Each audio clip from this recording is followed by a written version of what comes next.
சென்னை ஆவடியில் திமுக சார்பில் நடைபெறும் கண்டன பொதுக்கூட்டத்தில் முதலமைச்சர் மு.க.ஸ்டாலின் உரையாற்றி வருகிறார். அந்த காட்சிகளை காணலாம். நடைபெறக்கூடிய கூட்டத்தினுடைய நோக்கத்தை பற்றி வரவேற்புரையாற்றி இருக்கக்கூடிய மாவட்ட கழகத்தினுடைய செயலாளரும் மாண்புமிகு அமைச்சர் அருமை நண்பர் நாசர் அவர்களே,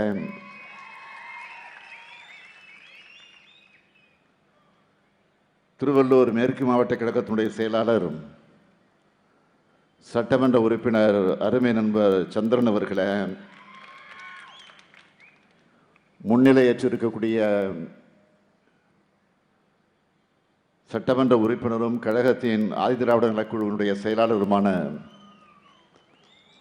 அருமை சகோதரர் கிருஷ்ணசாமி அவர்களே, திருவள்ளூர் சட்டமன்ற உறுப்பினர் அருமை நண்பர் வி.ஜே. ராஜேந்திரன் அவர்களே, வணக்கத்திற்குரிய ஆவடி மேயர் உதயகுமார் அவர்களே, ஆவடி மாநகரத்தினுடைய பொறுப்பாளர் சன் பிரகாஷ் அவர்களே, மாநில மாவட்ட கழக நிர்வாகிகளே, தலைமை செயற்குழு பொதுக்குழு உறுப்பினர்களே, ஒன்றிய கழக நகர கழக பகுதி கழக பேரூர் கழகத்தினுடைய செயலாளர்களே, வார்டு கிளைக்கழகத்தினுடைய செயலாளர்களே, நிர்வாகிகளே, கழகத்தின் துணை அமைப்புக்கெல்லாம் தொழிலாளர் அணி, தொண்டர் அணி, மாணவர் அணி, மகளிர் அணி, இளைஞர் அணி, இலக்கிய அணி, விவசாய அணி, வழக்கறிஞர் அணி போன்ற பல்வேறு அமைப்புகளை கட்டி காத்து வருகிற கழகத்தினுடைய செயல் வீரர்களே, தொகுதி பார்வையாளர்களே, நன்றி உரை ஆற்ற இருக்கக்கூடிய வடக்கு பகுதியினுடைய செயலாளர் நாராயண பிரகாஷ் அவர்களே, பெரும் திரளாக திரண்டிருக்கக்கூடிய பெரியோர்களே, தாய்மார்களே, இளைய சமுதாயத்தினுடைய இனிய நண்பர்களே, என் உயிரோடு கலந்திருக்கக்கூடிய தலைவர் கலைஞர் அவர்களின் உயிரினும் உயிரான அன்பு உடன்பிறப்புகளே,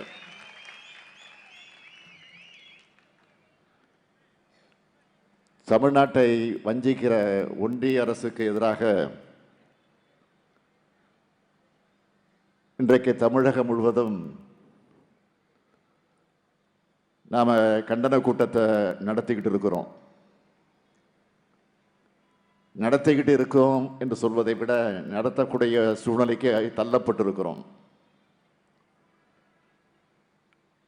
மிகவும் வேதனையோடு அந்த மனநிலையோடு இந்த கூட்டத்தை நாம் இங்கு நடத்தி கொண்டிருக்கிறோம். தொண்டமண்டலத்தோட நுழைவு வாயிலா ஜார்ஜ் கோட்டைக்கு வழித்தடம் அமைச்ச மாவட்டம் தான் இந்த திருவள்ளூர் மாவட்டம் என்பது மறந்துட முடியாது.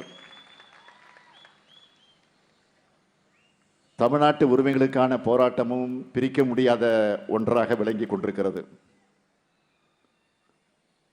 மொழிவாரி மாநிலங்கள் பிரிக்கப்பட்டப்போ அன்று நடந்த எல்லை போராட்டத்தில் இந்த மாவட்டத்திற்கு முக்கிய பங்கு உண்டு. திருத்தணி தமிழ்நாட்டுக்குத்தான் சொந்தம்னு மாஃபோசி அவர்கள் தலைமையில் நடந்த போராட்டத்தில் நாமும் இணைஞ்சு போராடணும். சித்தூர் திராவிட முன்னேற்ற கழக மாநாட்டில்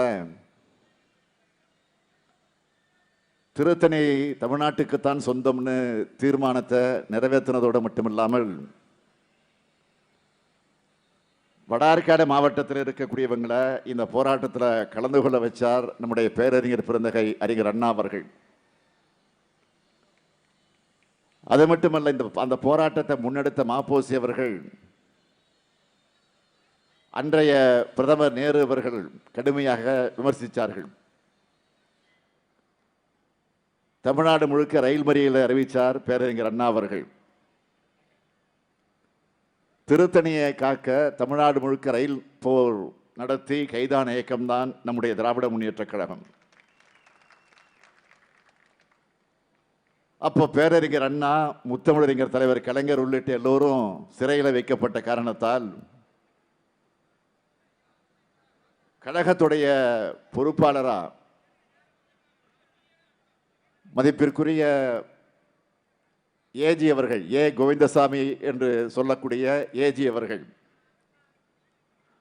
அவரைத்தான் அன்றைக்கு அண்ணா அவர்கள் நியமித்தார்கள். நம்மளோட போராட்டத்தை கட்டுப்படுத்த தமிழ்நாடு முழுக்க 17 இடங்களில் துப்பாக்கி சூடு நடத்தப்பட்டுச்சு. அதில் 4 தொண்டர்கள் மரணமடைஞ்சாங்க. இப்படி திருத்தணியை அன்றைக்கு காத்தோம். இன்றைக்கு தமிழ்நாட்டுடைய உரிமையை குரல் கொடுக்க ஒன்று கூடியிருக்கிறோம். இந்த பொதுக்கூட்டத்தை, கண்டன பொதுக்கூட்டத்தை மிக பிரம்மாண்டமாகவும் எழுச்சியோடும் ஏற்பாடு செஞ்சிருக்கக்கூடிய மாண்புமிகு நாசர் அவர்களை நான் மனதார பாராட்டுகிறேன். இளைஞரணி உருவான காலத்திலிருந்து என்னோட தோள் கொடுத்து நிற்கிற தோழன் தான் நாசர் அவர்கள். இன்னைக்கு தமிழ்நாடு முழுக்க ஒவ்வொரு ஊர்லேயும் கழகக்கூடி கம்பீரமாக பறக்குது. அதை ஏற்றி வைக்க நான் கிராம கிராமமாக போனப்போ என் கூட இருந்தவர் தான் நம்முடைய அருமை நண்பர் நாசர் அவர்கள். அன்றைக்கு எப்படி பார்த்தேனோ அதே துடிப்போடும் பரபரப்போடும் இன்னைக்கும் செயல்பட்டு கொண்டிருக்கிறார். அவருக்கு பக்கபலமாக துணை நிற்கக்கூடிய சந்திரன் உள்ளிட்ட திருவள்ளூர் மாவட்ட நிர்வாகிகளுக்கும் முன்னணியினர் அனைவருக்கும் என்னுடைய பாராட்டுக்கள், வாழ்த்துக்கள், நன்றிகள். உங்களுடைய ஆதரவால, உங்களுடைய உழைப்பால உருவானதுதான் நம்முடைய திராவிட மாடல் ஆட்சி. அதுக்கு நான் என்றென்றைக்கு நன்றி உடையவனாக இருப்பேன்.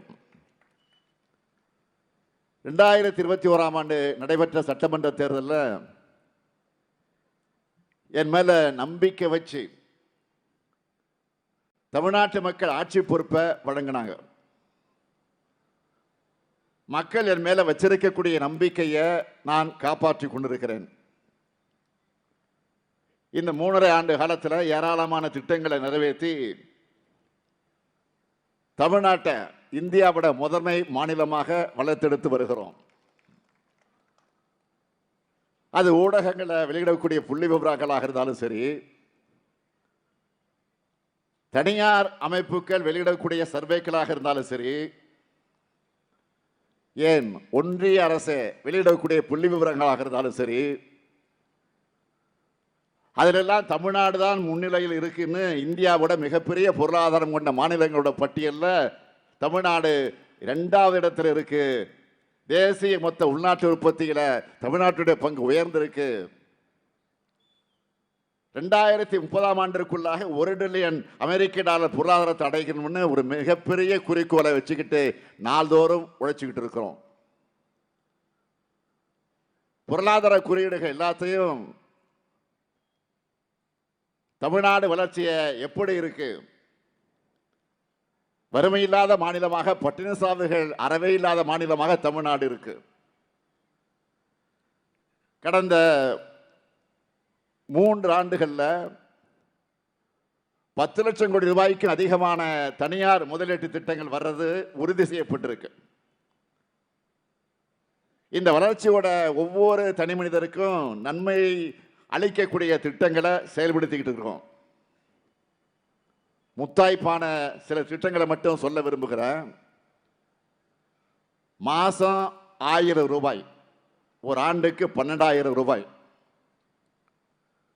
1,16,00,000 பெண்களுக்கு கலைஞர் மகளிர் உரிமை திட்டத்தில் கொடுக்கிறோம்.